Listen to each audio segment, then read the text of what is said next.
Hello. So I was Greg here.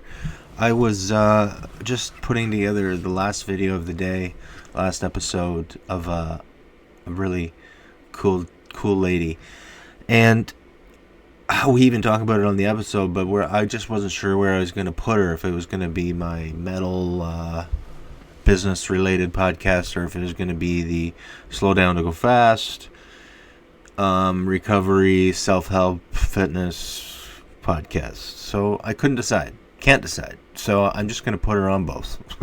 I've decided that she adds a lot of value in both places. So if you're looking to learn about, what a performance coach is, that's great. But what's more important is she talks about mindset, being positive, how to work on that, using, the words that you say to yourself. And I mean, all this stuff takes work. It's just like going to the gym and working these muscles. It's working this muscle too. It's a muscle.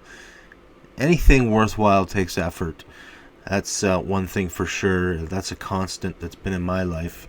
And anything that's easy always ends up in some awful place. So I really hope you enjoy the show. We learn a lot. I learn a lot. She shares a lot about consistent things that successful people have, and we do touch on the fact that success could be different for you than it is for the next person.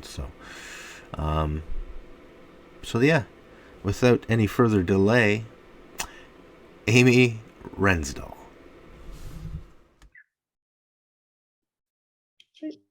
Welcome to the show. Hi, Amy. How are you? I'm great. How are you? Thank you for having me here.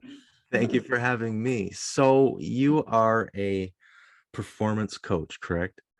I am. And Yes, and that I don't know if it's the key word, but on the front of that we put peak performance coach. absolutely. What would you define that as?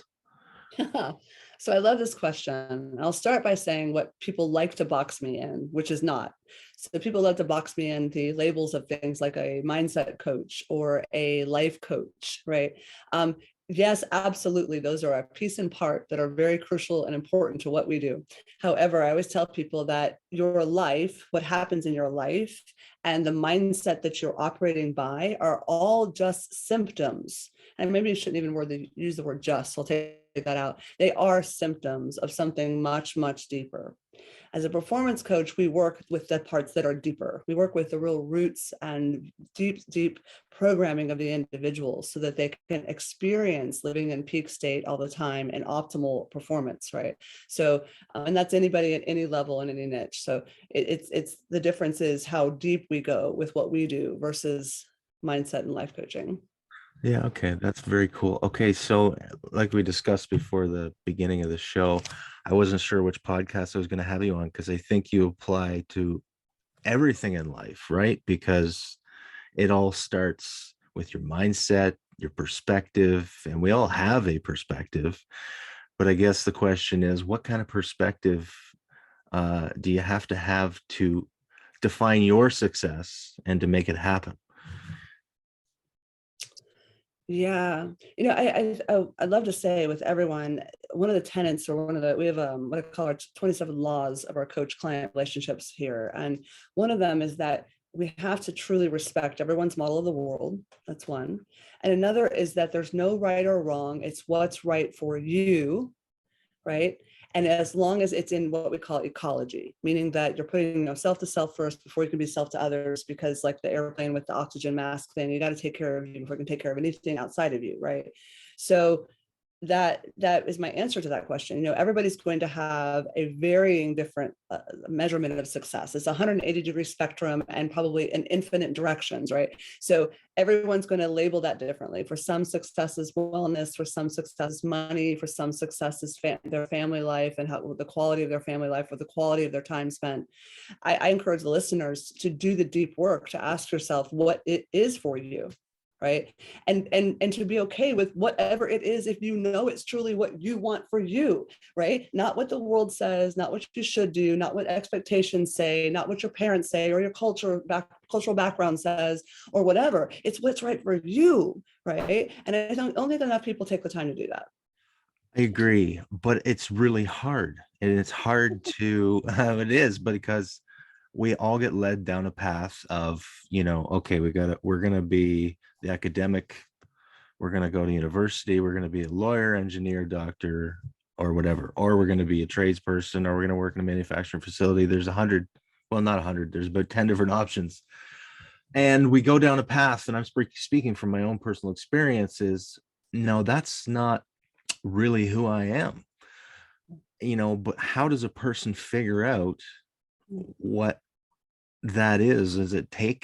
I'm 37. Does it take 37 years to figure that out? Or is there a path that's defined by your experience to figure that out? Yeah, I love this question. The answer that to me, like the most chunk dump answer is it's different for everyone, right? Okay. And everybody's like, well, that's not enough answer. I want more than that. I Right. think the answer is that one is that as we're born, right? And we come out of the womb, we start life. And at every moment, our environments experientially, things are shifting us in different directions, right? So we come out of the womb with a certain direction that's the design of who we are, right? With whatever our genius or our talent or the thing that we were given to bring to the world and create as impact, right? Life starts to just push little shifts on us, right? So as how we were raised, what happened when we grew up, maybe traumatic events, could be failures, setbacks, could be emotional events that cause trauma or programming that doesn't serve us. It could be outside voices really pushing on us and not being willing to stand up for our own identity and our self-expression. And so as we go through life, we start coming away from what it might have originally been, right? I think for some people, they become super aware of that rather young. And for others, they may become never aware of it, right? And again, no judgment, respect everyone's model of the world. So if somebody is never aware, well, if they're blissfully happy like that, great, it's fine, right? So it's just, I think for everybody listening, giving yourself grace and time, and also the awareness that you can do the work to figure out how to get back to what you were designed to be and get rid of all the things that have been pushing you in different directions, right? And that's part of the base part of what we do with a lot of our clients is we help them shed all of the layers that life puts on you so that you can get back to wholeness and what you originally alignment with who you are. If that makes sense. Yeah, that makes sense. Okay, thank you. Yeah. And I think, again, it comes back to that question. It's always hard to define what is right for you. Like, is it something altruistic? Is it, is this a family business that I'm doing? Is it, we all get pigeonholed. And I've lost my train of thought. This happens to me every episode. But I guess, how can I define it? I mean, is it a feeling? Is it, Yeah. you know, So everything, feeling is important. Everything happens by emotion. We are driven by emotions. The emotions are what create action in our body, right? If we don't have an emotion behind something, we'll sit still. It's how we're designed, right? So it is about feelings. It really, at the most pure level, it's about what feelings that you have, and are they aligned to the map of who you are, right? It's hard to get down to what that is. It's a process we do with our clients to help them determine that, using language to figure out what that is. And also, it's about what you are willing to settle for, right? Where you feel some dissonance or resistance, and becoming super aware of that. Like, for instance, somebody, you said the word pigeonholed. I know so many people who take on identities because that's the identity that they should have or were given. And then they'll call that the pigeonhole. And they'll say, well, this is what I am because this is what I'm supposed to be, and this is what I had to be, and this is what I need to be, or I'm responsible for, or I'm obligated to do, or whatever. And so I'm stuck here. Well, and I look at people and I ask them, well, are you a tree? Because if you're not a tree, you can get up and move. But those identities become this label that people will then settle back on and become almost complacent and comfortable and say, well, that's where I'm stuck. So therefore, that's just where I'll be. And then this is what life handed me. And I'll just accept it. Okay. And I think a lot of people stay there for a while. But what will happen with almost everyone is that we get to a point where we're like, the discomfort of it that comes with it, where we're comfortable, but there's a discomfort. Part of us likes it, but part of us doesn't. Like the pigeonhole of a job title. We might say, well, I really love it sometimes, but sometimes I really hate it. right? And there's this conflict happening all the time, right? That conflict, that dissonance is an indicator that you're not doing what's in alignment with who you are and what really means what means success to you, or means love to you, or means wellness or health to you, or fulfillment, like whatever that is. Mm-hmm. And so becoming aware, right? And what'll happen is, for most people, sometimes we get to a point where the pain of staying where we are in that conflict positioning of life is much worse than the pain it would take to shed that and move on to something we really want. And most of our clients are coming to us where they're somewhere in that shift, right? They've had this awareness that, you know what, I don't really like it over here. I really want to be over here. And how can somebody help me do that and help me perform well to do that? Okay, so they've already kind of gotten there in their life before they come to you, where they've decided, well, this just isn't working for me. I'm not feeling right, and then they Google you or whatever, right? Well, kind of, because if over here they're dealing with the dissonance and the conflict, and they're dealing with the pigeonhole identity, and they're fine with it, right? It's not uncomfortable enough yet to not leave that. Then what do they need me for? Right. So, right, they're happy, right? So let them be happy, right? But the moment, if the moment were to come that they're like, you know what, I actually think I was destined for more, or I actually think I want to move from this position in life to another position in life, and I don't necessarily feel equipped to do it. Well, that's where people like us can come in and help them do that. Okay, cool. So the word should, where does that come from? Ooh, it's an emotionally abusive word. Yes. Yes, I not to say that it's not in the English vocabulary, and you and I don't find appropriate times to use the word. I think I've used it once or twice since we've talked today, but a lot of people, should becomes that, again, fallback identity or fallback set of directions we follow, that we're told, we grow up, well, you should go to college. Now, I am in no way saying to the listeners that college isn't valuable. Again, for some people, it's the perfect route. For others, it maybe not. And that's okay, no judgment. But the reality is, some people choose college and choose a career path and choose to get married and have kids and have the white picket fence and do all the things in a certain direction because that's what their mom did and their grandparents did, and that's what they should do. And they never stand up to be self-expressive to say, well, that's not what works for me, right? Some people, on the opposite, they are born a rebel when they're little. I was one of those. I was a rebel as a small kid. Like, I was an entrepreneur in grade school, right? Like, I didn't know how to follow some should environment. That never worked for me. But some spend their whole lives just doing what we should. And sometimes too, it's also a sense of obligation. I work with a lot of military veterans and first responders and people in the public service industry. And you'll hear oftentimes them saying, well, but it's my obligation and my responsibility. And so I should go this path, even though it's not what they really want, right? In their heart. So they're doing a good thing. It's not what they want. Yeah. Fair enough. Conditioning, right? And programming. It's difficult. So I always struggle with enjoying the journey. Well, I shouldn't say that. I'm really learning to now, because I'm talking to you and I'm doing this podcast thing, and it's really rewarding because I'm learning so much. But I've had to learn how to enjoy the journey. And I do believe there's two parts of that. There's journey and a process, and they're two different things entirely. But how does somebody start to enjoy the day-to-day, and not living in the future? Because I lived there for a long time. And how do you not, this is where I should be, this is where I think I need to be tomorrow or in 5 years? Do you guys ever deal with that or work with people on that and enjoying the day-to-day stuff? Yeah, absolutely. And if this is the wrong direction, we'll course correct here. Well, let me know. I too have a constant question, or asking myself, self-assessment. Am I enjoying the journey? And for me, the question really is, am I being in the present? Right? The gift is in our present moment. To be silly with a joke, somewhat inappropriate, but if I have one foot in the past and one foot in the future, then all I'm left doing is peeing on the present, right? So, and I love the illustration of that because it makes a lot of sense, right? We're not taking advantage of the present moment. Instead, we're feeling anxiety about a future that we haven't even experienced yet. And so we're imagining this overwhelm of things and this anxiety about it, pressure on ourselves. Well, I've got to, and if I don't get there, and it creates almost the wrong intention for us to even manifest that direction.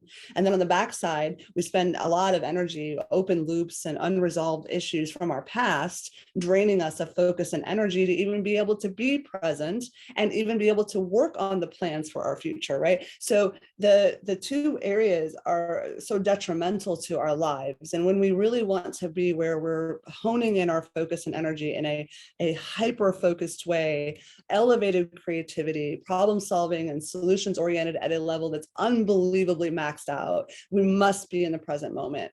Our brain is incapable of working well when we have it in the past and in the future, right? So we need it to stay in the present. Now, not to say that we shouldn't necessarily dream about our futures, right? And pay attention to what the destination is that we're headed to, our highest intention for our higher self. One of my favorite quotes is Yogi Berra's quote that says, if you don't know where you're going, you'll end up someplace else. And so it is super important to be crystal clear about where we want to go, because the brain has to have clear instructions to know what to do, or it will sit still, right? It won't do anything. So I think, just being, again, self-aware. Are you being anxious about a future of negative things that could happen, or positive things you're putting pressure on yourself for, or are you spending energy in the past and bringing yourself back to the moment?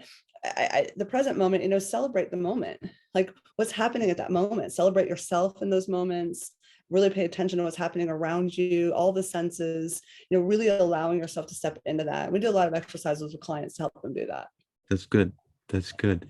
So do you have a large age range of people? And here's something I hear all the time is, well, I'm too old to do this or that or the next thing. And, could you share if, is that a common thing, and how do you address? I know it's common because I've seen it, but I mean, how do you address that? I mean, it is that Well, my first job, my corporate job, I worked with old people. Like and I say this with love because I'm older now, right? But back then, right? It was like I worked with old people to help them sell better. It was like my job, and it was cool because I was helping them perform better, right?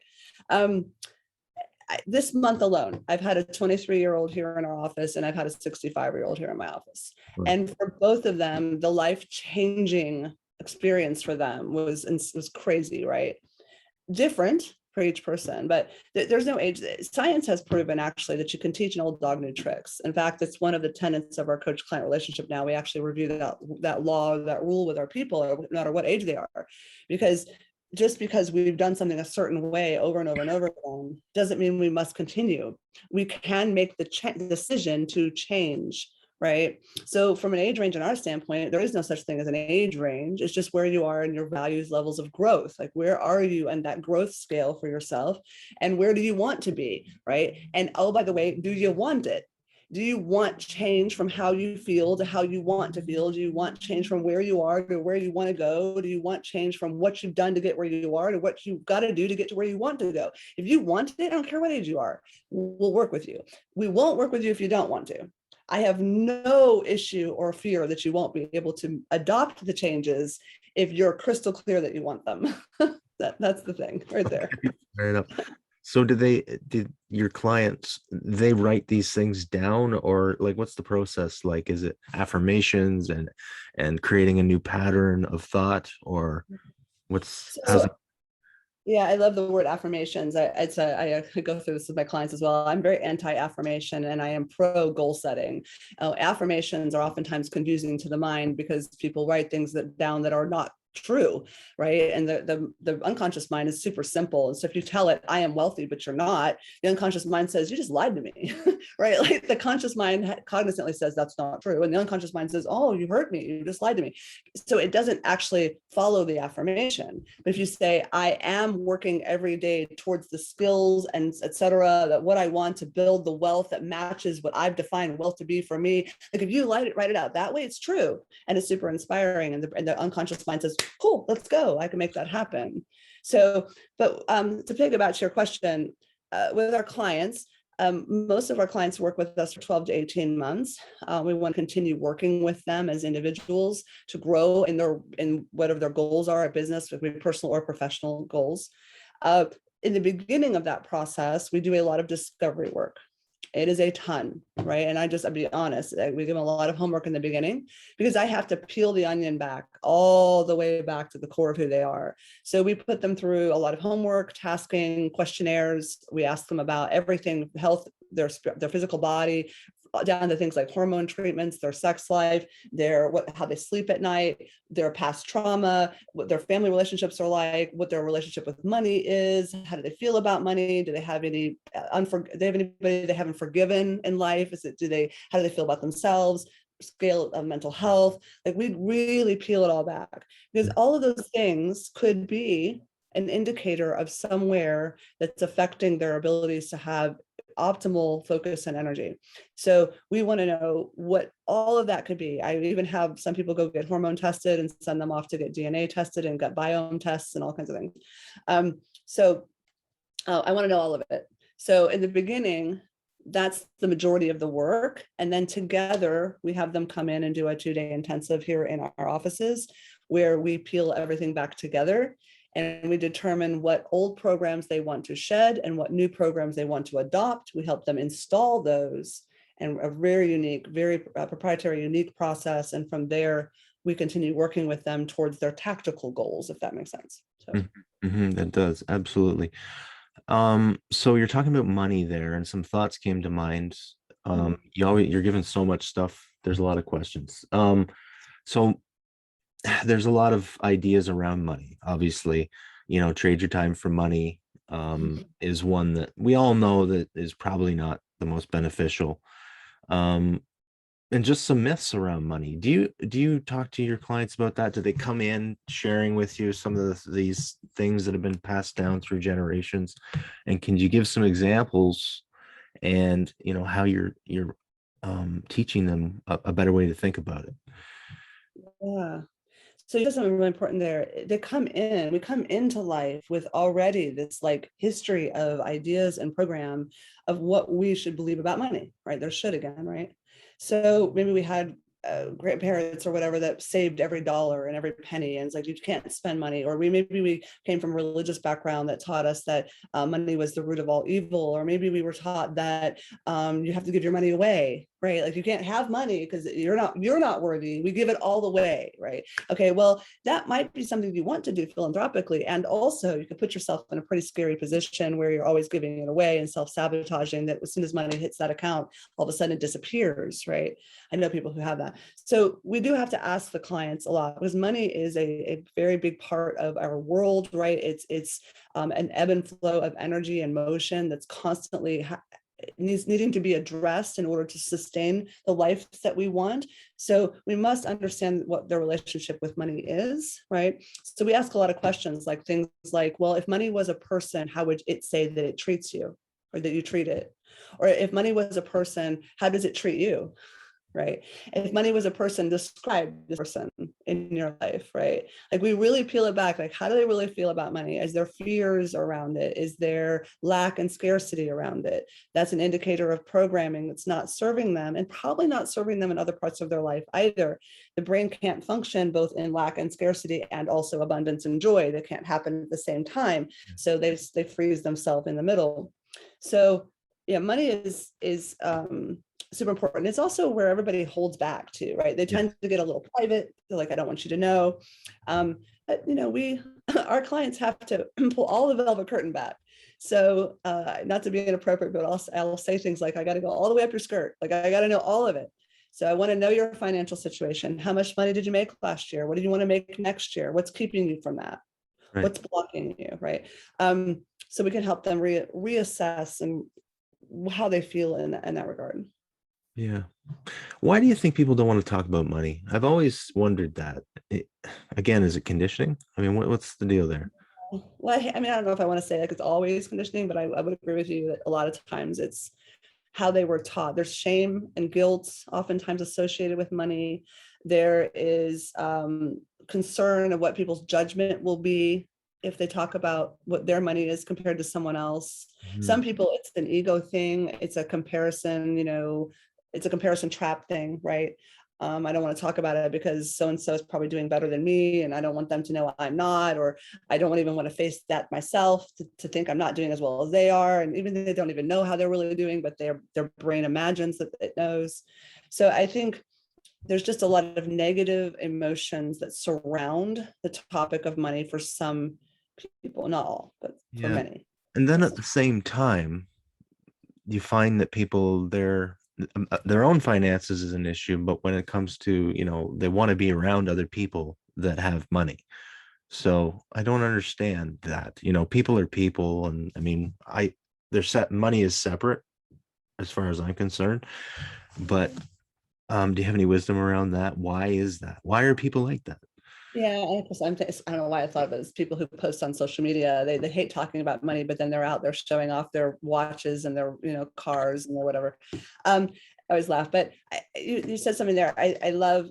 So I think for some people, not all, I think some people associate potentially that when people have a lot of money, they must also have happiness, success, fulfillment, that they'll automatically assume it's like this, it's the celebrity trap problem, right? That, well, they have a lot of money, they must also have the perfect family and the perfect body and the perfect life, and all their brains will just go there, and it's not even true. So they'll fantasize about this whole narrative and almost crave it and want it for themselves, right? They want that narrative for themselves. So I think part of it is just, well, I'll disassociate from my own challenges and I'll imagine a life that someone else has. But for other people, especially in the mastermind level world, you start scaling up in the world of business, right? I work with a lot of people on that true top 1% tier, and they don't have to be there, but real top tier performers. And most of the time, they would never think to associate with somebody because of the money they have. Instead, they're looking at other metrics, real metrics of success. Have they actually mastered fulfillment? Are they very cultured or well-read, or that how deep are they on the concepts of things like leadership? Like they'll attract themselves or find people that they can go and associate with. I personally am that way. I'm always looking for the people who challenge and inspire me, who are where I want to go next. And it's not about how much money, although generally that tends to trail with it, that they're successful also financially. But mostly I'm looking at the other successes they have, and are they successes that are in alignment with the successes I'm going after, and can I learn from them and bring value to them, right? So I think it changes as people grow. I think when they're young, they look at the money, and they get old, they start going up the scale of growth. They're like, something's Yeah, different. that definitely happens. Yeah, you realize, because I've done a few business ventures, and you realize how important, and it's all about people. That's really all it's about, Okay. and you need to master caring about people, and that is the hardest part, not that it's hard to care about people, but it's hard to show them sometimes that you do care, right? Because there was a saying that I've always been told, people will only care if you show them that you care. So anyway, that, yeah, people is the name of the game. So that's a challenge Yeah, for it's sure. people that make everything run, especially our business people listening, right? You Yeah. don't have a business without people. And it's not just the people who work in your organization, it's also your consumer, right? It's the people who are providing what you need in order to create what you provide, right? Like Hmm. there's people on all ends of it. You can't get away from that, right?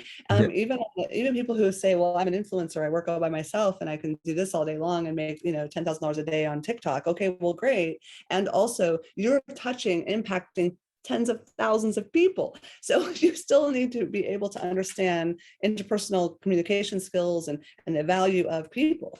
And I think that that's one of the areas that's sorely lacking in education and support for people across the board, is how do we work with people? How do we engage and elicit what their strategies are, their decision thinking strategies, their attraction strategies, so that we understand how they receive information, what love languages that seem to be part of their makeup, what is their personality makeups, right? Like taking the time to do that. I think it's not taught enough, definitely not taught in college, and certainly not taught enough in early corporate experience for most people.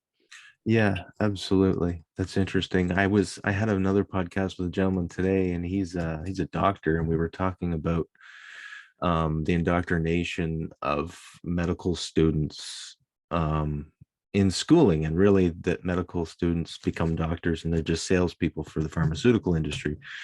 Um, there's a lot of context around that, but that was kind of a very interesting perspective, where schooling is set up wrong. It's not about making us successful. It's about, producing a product, which is people to, deliver services. But there's a change happening. I can feel it. There's the great, actually, I'd like to ask you about the great resignation. I mean, what's your thoughts on that? Is that actually happening? And from what I've seen, it is. And just the whole COVID situation just changed a lot of people's hearts around what they wanted to do with their lives. Have been seeing that in your? Absolutely. Again, I think it's indicative of certain different levels of growth amongst people, but in certain levels of growth the people are in, definitely, I think there was a lot of reevaluation of what's important to them, right? Where would they spend their time? You said earlier about, the whole time money thing. I have this illustration I do when I speak about how time is greater than money, right? I have the whole audience do the whole greater than sign, like from math, and I had them keep doing it, greater than, it's greater than. I think a lot of people had that reevaluation. They had the reevaluation of where they could work from, right? All of a sudden now there was this epiphany that, oh my goodness, I can be just as productive potentially, even though there's now been a lot of studies that show that companies have gotten less productivity with remote work than they have in office. However, they also oftentimes have a happier, more fulfilled worker and maybe greater retention. So there's some of that data too coming out, right? So I think but coming back to that individual though, it's just all of a sudden this exploratory thing. The other thing about COVID, and this comes back to this, the way the brain works, is that COVID was a pattern interrupt. For a lot of our clients, our goal is to get them into what we call flow state, which is where they live like the turtles from Nemo, like they're just totally in the zone, right there in the flow. And there's no resistance, no boulders in the river, no gravity, no wind resistance. Like they're just living life and boom, they get a lot done real fast. And to help them step into that state, we have to help them shed things real quick that would throw them out of state, right? One of the things that works for some clients is recognizing that if a negative emotion comes up or something negative, that they just need to interrupt their pattern for a second, right? When we interrupt our pattern, it puts us somewhere different. All of a sudden, we see things differently. We have different bits of information that we're allowing in. We are kind of peaked into a state of creativity and solutions orienting that we haven't. So COVID was a massive pattern interrupt, right? So people who got up every day, they made their coffee the same way, they got on the interstate and had the same commute every day, and they walked up the stairs to the same job and said hi to the same person. Like there was this like just drone-like life that was happening, and all of a sudden, boom, you can't do that anymore. And so from a creativity standpoint, the brain was like, oh, like all of a sudden I get to think about everything differently. The world is different. And even though it was a time of anxiety, a lot of unknowns and uncertainties in regards to not just COVID, but the world and the political world, everything happening around us all during all of that.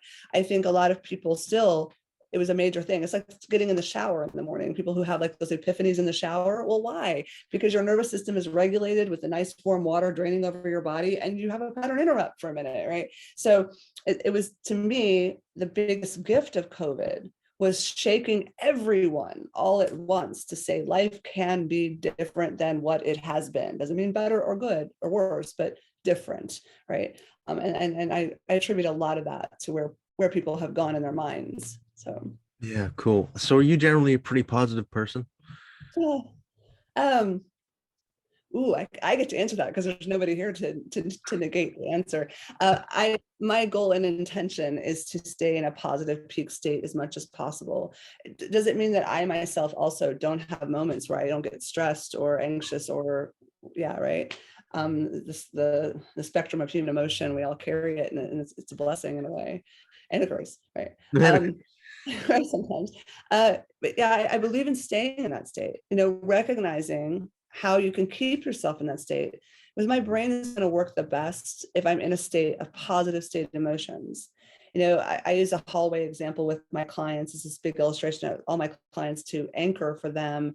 It's like almost like a shorthand thing I do with them where I can anchor them that if you face this end of the hallway, it's all dark and it's negative emotions. And you face this end of the hallway, all positive emotions. And that your brain can only work in a creative state on this end, not that end, right? And so when my clients get into a negative state, I can just ask them, well, which end of the hallway are you facing?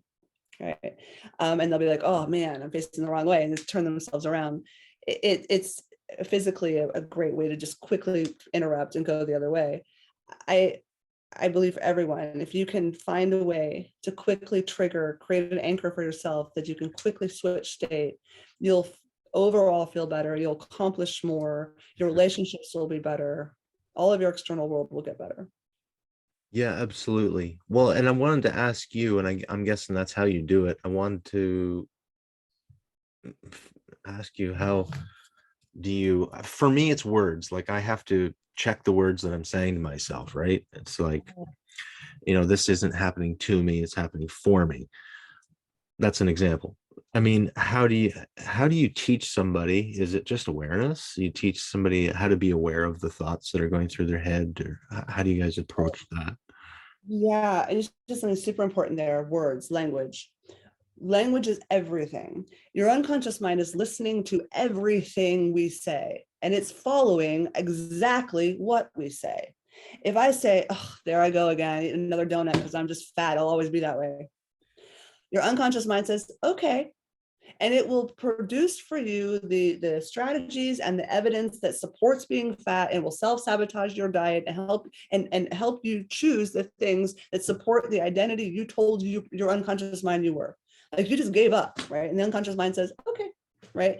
If you say, I don't want to be in debt, I don't want to be in debt. The unconscious mind doesn't understand don't. It just understands the words debt. And so it'll self-sabotage and keep you there. It's truly listening to your language. So you said something super powerful there. Everyone that's listening, watch the language that you use to describe yourself, what identities you give yourself. If you say, I have ADHD, I'm not saying that ADHD doesn't necessarily exist in all the studies and data that's been around that. But if you say, I have it, and your unconscious mind says, okay, and then it no longer does the work to beat it. It no longer does the work to try to find the ways that work for you to stay focused and in peak state without it affecting you negatively, right?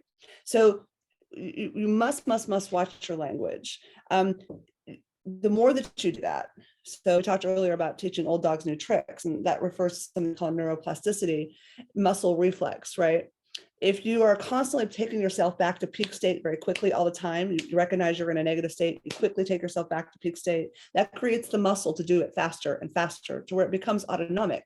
You and I both know those people who are blissfully happy all the time, right? Like they're literally tweeting to birds and they're like bouncing on their balls of their feet. Why? Because they built the muscle for that. The same thing comes into the language that you say to yourself. I'm known for saying things like, I reject that. Like I'll say something negative to myself. I'm like, whoa, I reject that. Right? Why? Because I want to make sure my unconscious mind doesn't absorb that negative thing I've said and follows those instructions and create the muscle memory to stay in positive state language and how I describe everything, my health, my abilities, my capabilities, my achievements, how I describe everything is in positive state language. Awesome. That's good. Question. Do you have kids? I have 3. Oh, Yeah. wow. Cool. That's awesome. Do you talk to them about this stuff? How old are they? So I always share this because If you it's don't mind. important for me. I was a single mom for 14 years and I raised them all by myself. So no co-parent at all. So I feel sometimes bad for my children. They've only had their moms speaking into their lives for all these years. But they're 22, 15, and 14 at this time of recording this. And they all are very aware of what mommy loves and does. I've been obsessed with this stuff for so long. And so they repeat it back to me. I'll be honest, my youngest uses my own work against me, if you will, Oh, dear. because he's super good. So he's going to be a master manipulator when he grows up. I'm kidding.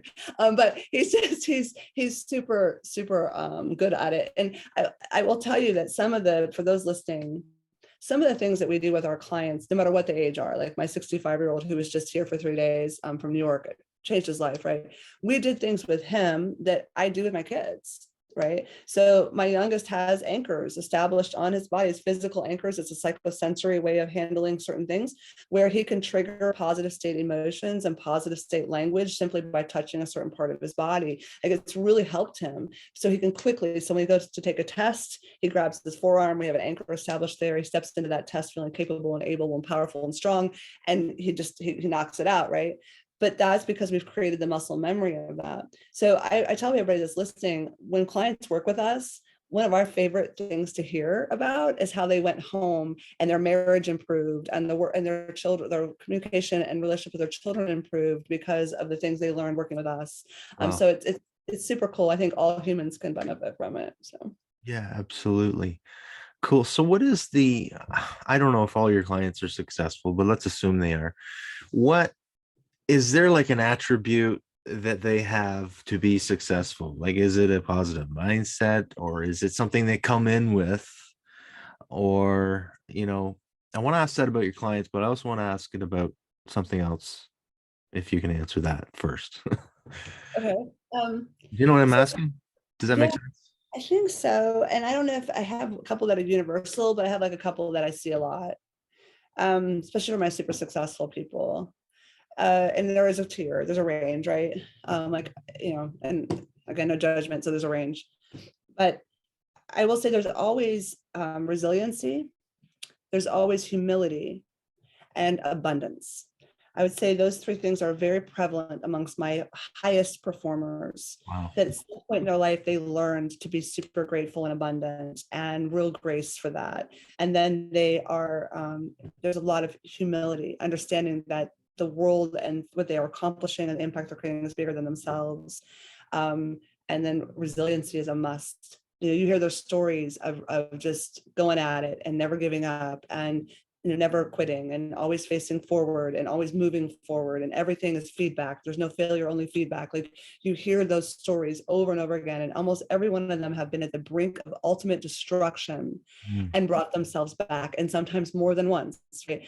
Many, many times. And so that builds those muscles to a level that I learn so much. I learn more from my clients than they learn from me every time. And I'm always so grateful, because I know I'll walk away with powerful nuggets for my own growth Wow, from every client we have. So that's super cool.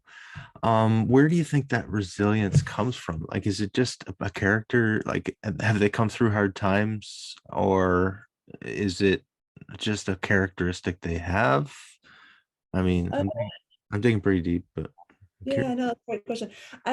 So the archetype of client, we actually kind of boiled down what our archetype mostly is. Most of the clients who end up working with us, we would put into the archetype of what we call a rebel.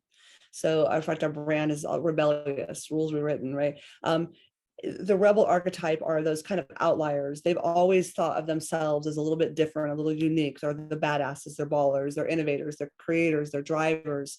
They're willing to go where no man's gone before, right? Like, it's that type of mentality. So for a lot of the clients who do work with us, they're kind of almost wired that way. There's no such thing as there's no speed bumps, there's no potholes in their world. They're like, potholes interesting to them because the pothole is something that I can cross over, pour concrete in it, go left, go right. There's infinite ways I can get past this pothole, right? Like, that's how they look at things. So they're just wired a little bit differently than other personality types, and we generally attract a lot of those. Hard times, though, that's such a relative thing. Everybody's hard times, but one guy's hangnail is as traumatic to him as another guy who was on the front lines in an act of war, right? So it's just, there's a relativity to that. I think everyone, yes, builds that neuroplasticity, that ability to build your muscles based upon conflict you've experienced in life. So yeah, that's a running thread. We'll almost always hear that. And it's one of the reasons we do the work the way we do it, because sometimes those hard times create negative beliefs, negative programming, limiting beliefs, limiting decisions, maybe negative emotional events that neurologically sort of scarred them. So we've got to go in and heal that. So it's almost always there. Cool. Another. So you mentioned gratitude, and I know that that's a very big tool for me. Not even a tool. I mean, it's a tool because I had to fake it till I made it. But I am thankful now that I am so easily, like, I was recording something earlier today, an intro to the episode, and my default to go to now is thank you.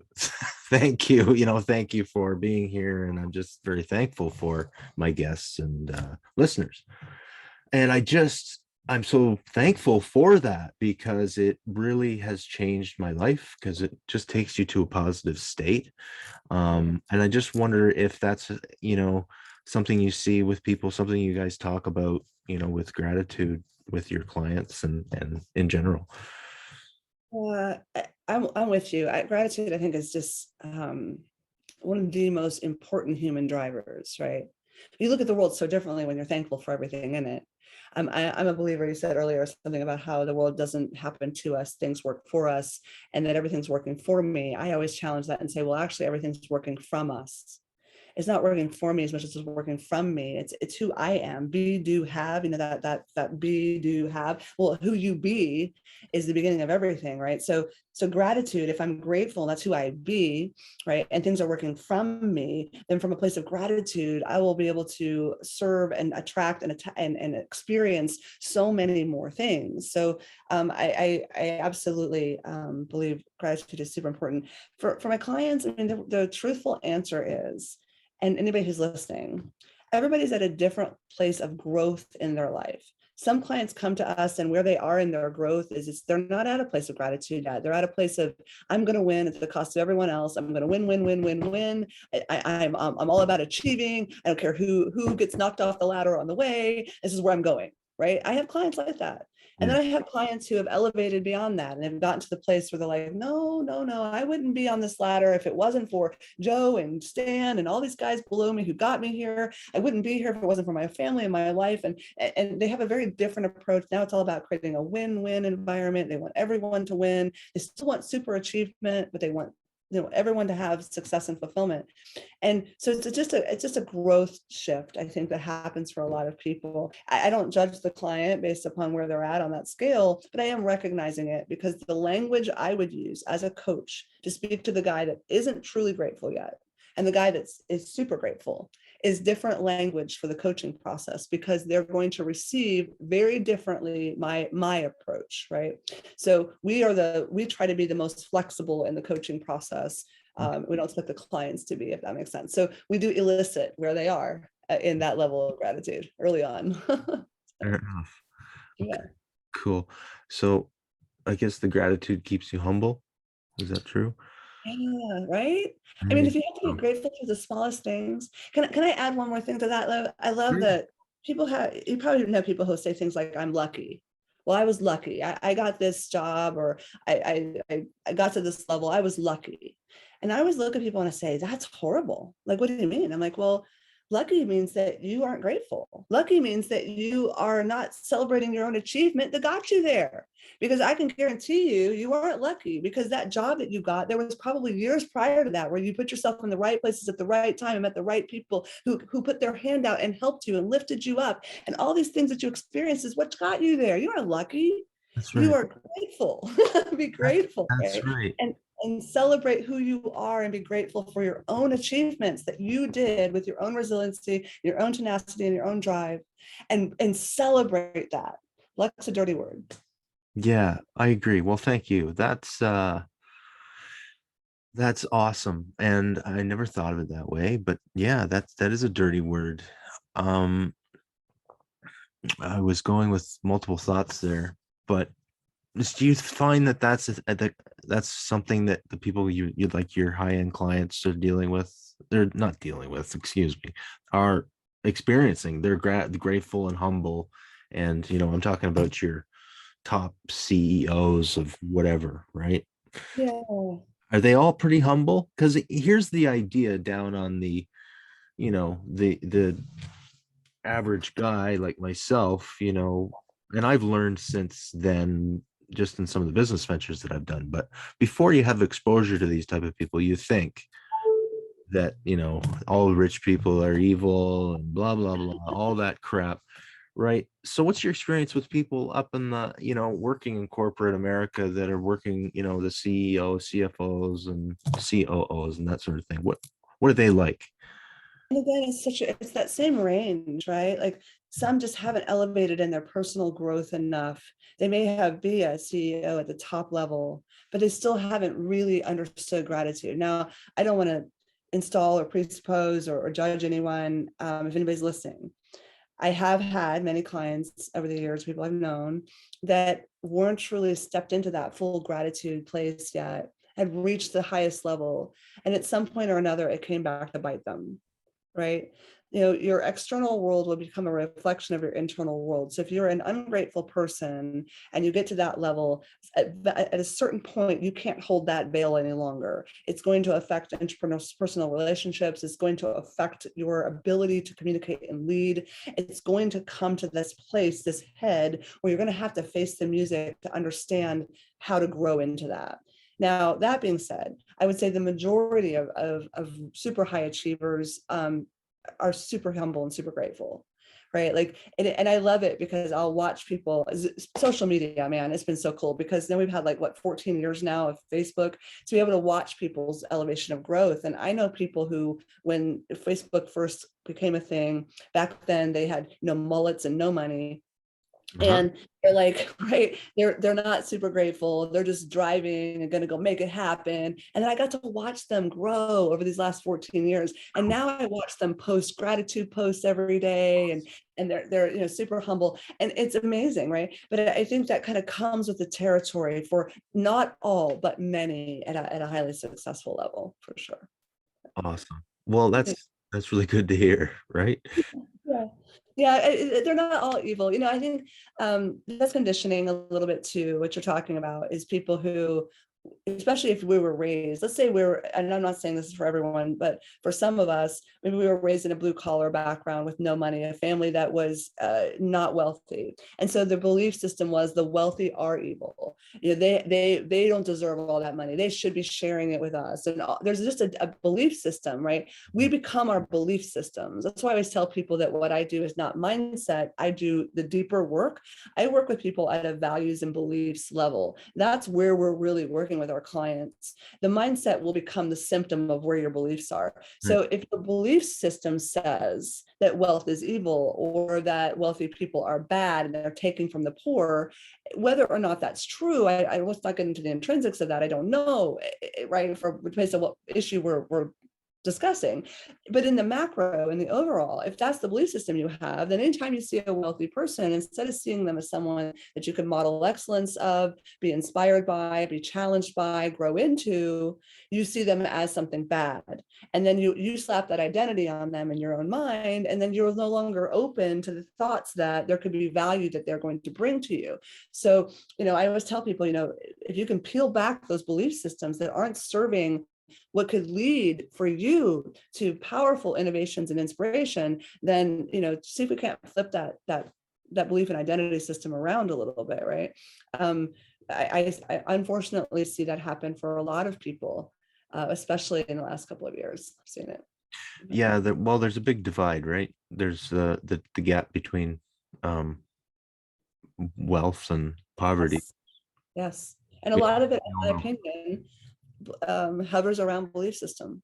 Yeah. It's just a belief system. I truly, in my heart, believe, and I know I'm a little bit of a romantic with rose-colored glasses and the whole thing, but I truly believe that if everyone would look at it from that perspective, that belief system perspective, and no longer measuring a guy over a guy, right? A money over a money, or just take the measurements away and just look at belief systems, that everybody would have more gratitude and acceptance and excitement to get to know from a curiosity platform what the other people are all doing. You can learn so much from each other. There's infinite things we can learn. But when we put up those walls of belief systems, we no longer can learn, we only hate. So division starts to breed, right? And I don't care what side of the division you're on. To me, this is my platform, is that I would love to be able to erase division and allow us to all be curious people to learn infinitely from each of us.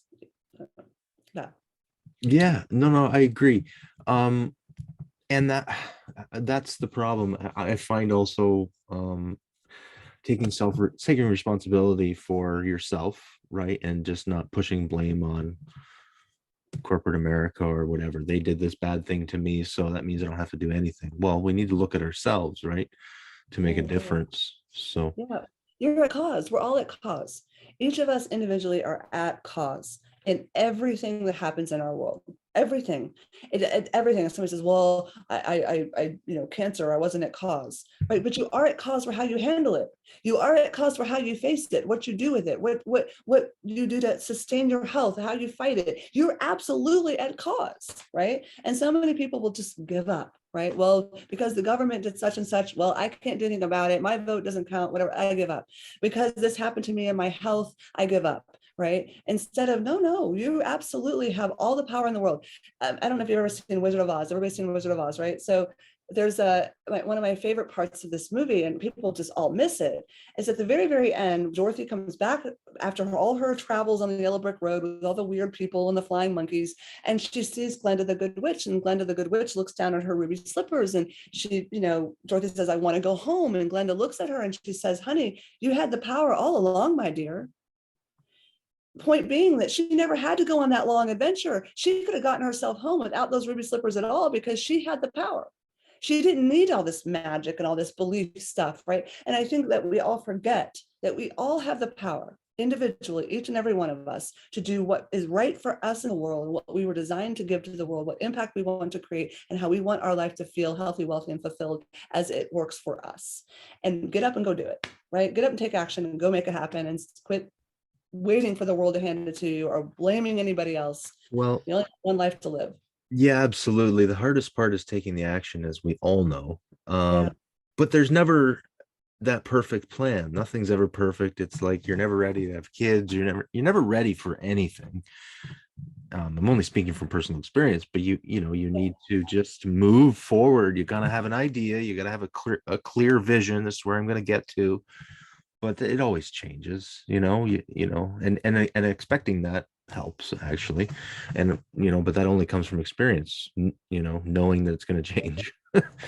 Little programming too, right? Like if you have a background, a program of in a childhood that when things changed, that was negative, it was a bad experience for you, that created trauma for you, right? If that's what the experience you have growing up is, then as you continue into life, uncertainties will drive you nuts. It'll create anxiety. It will create procrastination, your brain fight or flight. It will freeze because Right. its job is to keep you alive. And so it will say, well, I can't thrive. I just need to survive. And to survive, I'm going to procrastinate to keep your blood pressure where it needs to be and keep you breathing, right? And so programming can work against us when we are talking about things like you just described.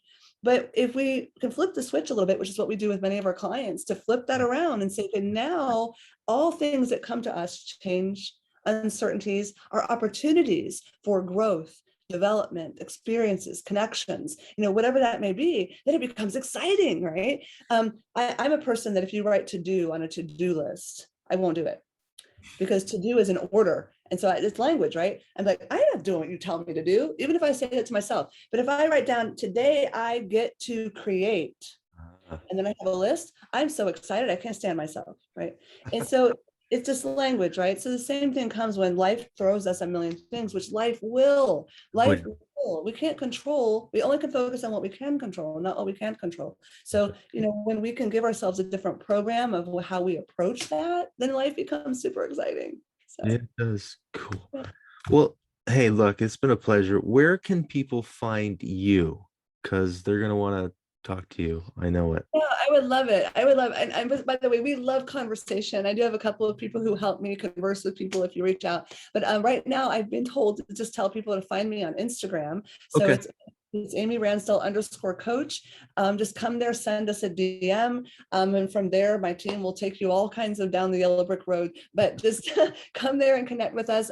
We're rulesrewritten.com is the website. You're welcome to go there and book a strategy call if you're really super interested. But we just love people. We love connecting. So we want to hear your stories. And who knows, we might want to call you and interview you just to know your story. So especially if you're a rebel, we want to know. So. Absolutely wonderful. Okay, so two more questions. Okay. What book would you recommend? Kind of touching on what we were talking about, people taking responsibility, but not even that, learning about themselves, like what is their passion? Do you have a book you could recommend? Or, you know what, forget that context. What book would you recommend? Yeah, I was gonna say, did you see behind me? I am an avid reader. Yeah. Um, wow.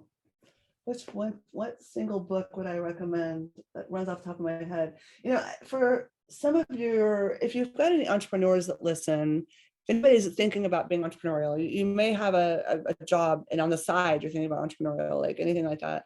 I just recently read Tim Grover's book called Winning, which was super good. And it really talks about what it takes to be hardcore and win. And by the way, a disclaimer, I don't necessarily agree with everything in the book, but I do, that was good. Another one that I just read recently, I gotta remind myself, what was it called? Which one was it that I just read? I don't know. I'll put it this way. Anything by Tony Robbins, anything by Brendan Burchard, if you're looking for self-development, like those are the guys to watch. Check out YouTube, watch Goldcast videos, watch Ed Milet, listen to Lewis Howes, Yeah. listen to Jay Shetty. They all have a very, very powerful and positive message. And I can't encourage people enough to just go that route. And really, honestly, go the route of reading, exploring, and listening to everything that's going to serve the direction you want to go in. We are so blessed in 2022 to have our hands on anything we want, right? So anything. In a lot of ways, this time is difficult, but in a lot of ways, we are very fortunate. Oh my gosh, yes. I agree with you. It's the abundance mindset, right? All right. Well, thank you very much, Amy. I appreciate your time, and it was a pleasure. So, I've enjoyed this. This is great. I love how you approach this. And so if I can be any help to you or your audience ever, just let me know. okay. Thank you very much. You'll hear from me. Thanks, I'll honey. send you an email after when this comes out. Okay. Perfect. That's okay. So Ron will love that. We'll share it with our audience. We send it out to our email list and all kinds of things. So, Okay, Amy. Thank you very much. honey, Have a okay, good enjoy. one. Okay, you too. Well, how about that? Pretty special. Pretty beautiful lady all around, and it was nice to hear about her kids too. So, I'm not going to take any more of your time. I just appreciate you as I always do, and thank you, Amy, and thank you to all the listeners. I really hope you got as much value out of it as I did.